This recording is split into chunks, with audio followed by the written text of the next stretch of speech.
name is Agnes Suheretsky. I'm the co-founder of the Work-Life Hub, and we're in Cologne at Zukunft Personal. This is day 2, and with me is Dr. Julia Shaw, and full room watched her give her keynote speech.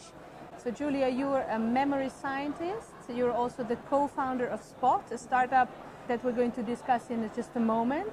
What would you say is the link between your specialist subjects but also Zukunft Personal? Why should employers, HR people be thinking broader and maybe include your area? I think memory is important for everybody to understand, especially in the workplace, because I mean, you need to remember meetings that you go to, you need to remember people's names, you need to remember sort of what you're doing on a day-to-day basis. And from time to time, especially as an HR professional, you also need to talk to other people about their memories of what happened.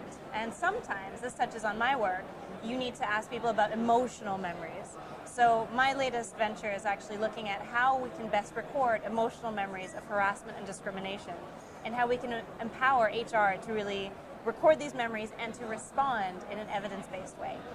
I really enjoyed one part of your presentation when you were explaining that because we all have our emotions, they color our memories, and they also, so we basically, our memories are one interpretation of reality, and even if we would be at the same situation, you and I would have probably very different memory or capture it or remember it differently.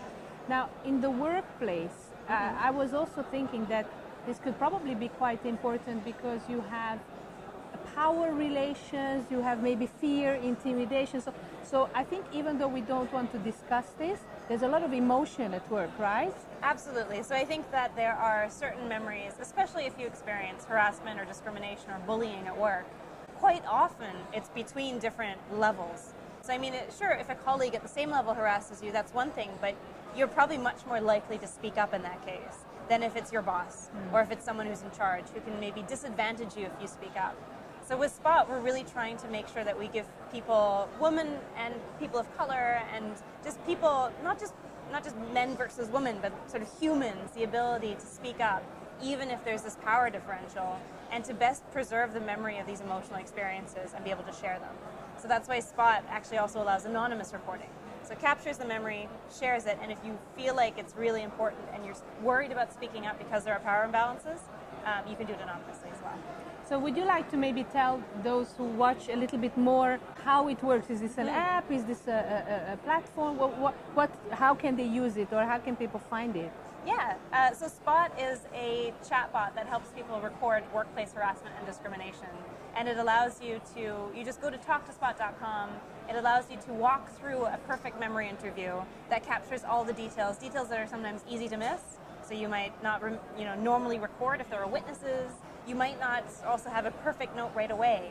But this allows you to contemporaneously, so right away, record everything and really keep really high quality evidence that you can then immediately send to HR, or not, if you don't want to come forward right away. And HR, and this is the piece that we work with, on the other side, we work with HR professionals to make sure that they have systems in place to respond even if people are anonymous. And so through Spot, both sides can communicate with one another and make sure that we speak up more about these issues and have better evidence to rely on. Now, maybe that's not fully relevant, but it makes me think of, I read somewhere that when I ask my kids, how was school? That's apparently really the worst thing to ask.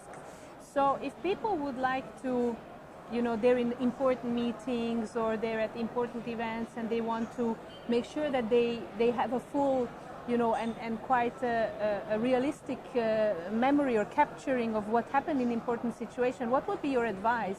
How could people capture or fix or, make sure that they can record things, events at work that happen that are very important? I mean, the single best thing you can do is to use something that's time-stamped.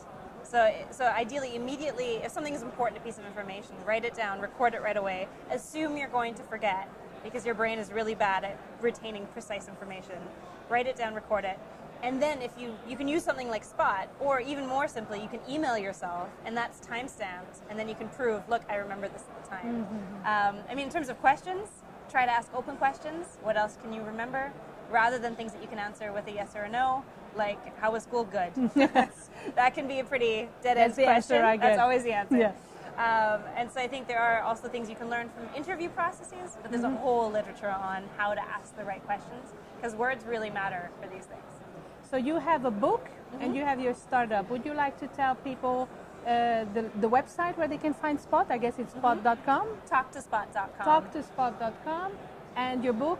And my book is called The Memory Illusion, and it's available in German and lots of languages. So you can find that also on my website, drjuliashaw.com.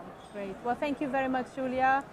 All the best wishes for the success of your startup, but also for your future research. Thank you very much for having me.